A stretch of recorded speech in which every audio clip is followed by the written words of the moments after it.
আসসালামু আলাইকুম এভরিওয়ান, আশা করি আপনারা সবাই ভালো আছেন। আজকের ভিডিওটির টপিক হচ্ছে আপনারা কিভাবে রাউটারে ডিএনএস চেঞ্জ করবেন। সো ভিডিওটি অবশ্যই শুরু থেকে শেষ পর্যন্ত দেখবেন। আর আজকে আমি আপনাদেরকে রাউটারে ডিএনএস চেঞ্জ করা দেখাবো। তাহলে চলুন ভিডিওটি শুরু করা যাক। ফার্স্ট টাইম আমি আপনাদেরকে বলে দিই যে ডিএনএসটা কি। সো আপনারা যদি ডিএনএস লিখে সার্চ করেন, ডিএনএস হচ্ছে domain name service.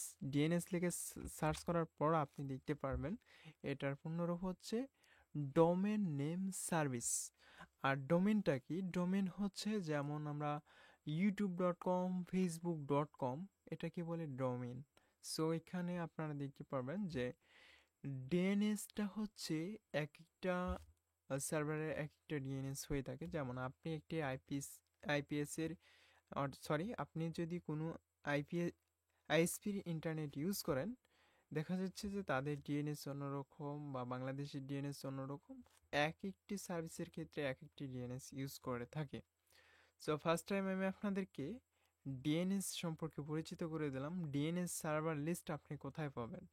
So DNS server list পাওয়ার জন্য অবশ্যই আপনি লিখবেন DNS server. Just DNS server লিখে সার্চ করার পর আপনি ফার্স্ট যে ওয়েবসাইটে এখানে দেখতে পারবেন, নিচের দিকে আসবেন, এই যে পাবলিক ডিএনএস সার্ভার লিস্ট, এই ওয়েবসাইটে আসবেন। আসার পর আপনি এখানে দেখতে পারবেন যে পাবলিক আইপি অ্যাড্রেস, যেগুলো ডিএনএস আইপি অ্যাড্রেস, এইগুলো আপনি এখান থেকে দেখতে পারবেন। সেইগুলো আপনি কিভাবে ইউজ করবেন? ইউজ করার জন্য আমি ফার্স্টে যেটা বলছি আপনাদেরকে, যে অবশ্যই আপনারা অ্যাডমিন প্যানেলে প্রবেশ করবেন এবং অ্যাডমিনিস্ট্রেশন এই অপশনে ক্লিক করবেন।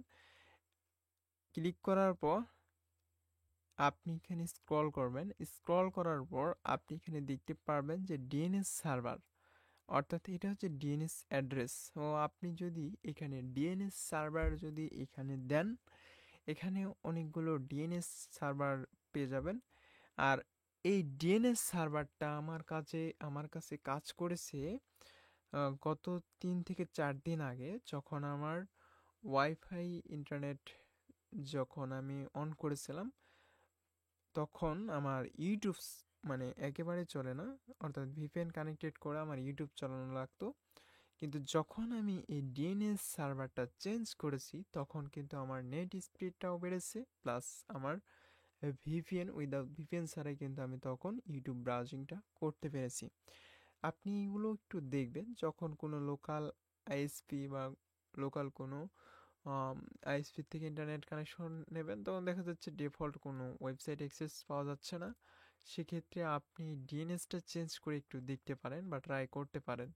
ধরুন এই ডিএনএসের যদি এই ডিএনএস সার্ভার এই ডিএনএস এর লিস্টে যদি আপনার ইউটিউব এটাকে যদি ব্লক করে রাখা হয়, সেক্ষেত্রে আপনার কিন্তু শুধুমাত্র ইউটিউব চলবে না। যদি এই ডিএনএসে যদি আপনার এই ডোমেন নেম সার্ভিসে যদি আপনার এই ইউটিউবটা অ্যালাউ করে দেওয়া হয় বা ইউটিউব যদি থাকে, সেক্ষেত্রে আপনার এই ডোমেন নেমটা দিয়ে আপনার, অর্থাৎ এই সার্ভার নেমটা ডিএনএস সার্ভার দিয়ে কিন্তু আপনার ইউটিউব চলবে।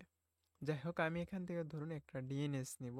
এখান থেকে একটা ডিএনএস নিলাম এবং আমি আমার রাউটারে আসব এবং এইখানে আমার একটা ডিএনএস আছে, এটা আমি এখন পেস্ট করে দেব।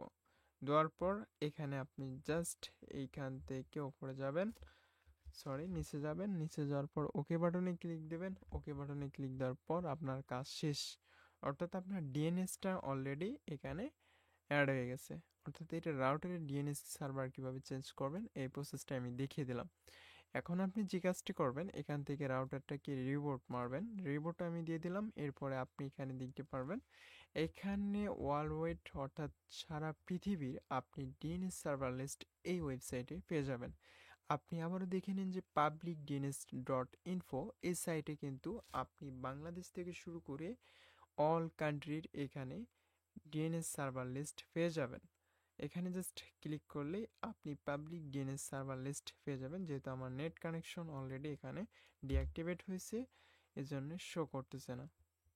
এই যে এখন আপনি দেখুন এখানে কিন্তু ওয়ার্ল্ড ওয়াইড, অর্থাৎ সারা পৃথিবীর এখানে ডিএনএস সার্ভার লিস্ট কিন্তু এখানে রয়েছে।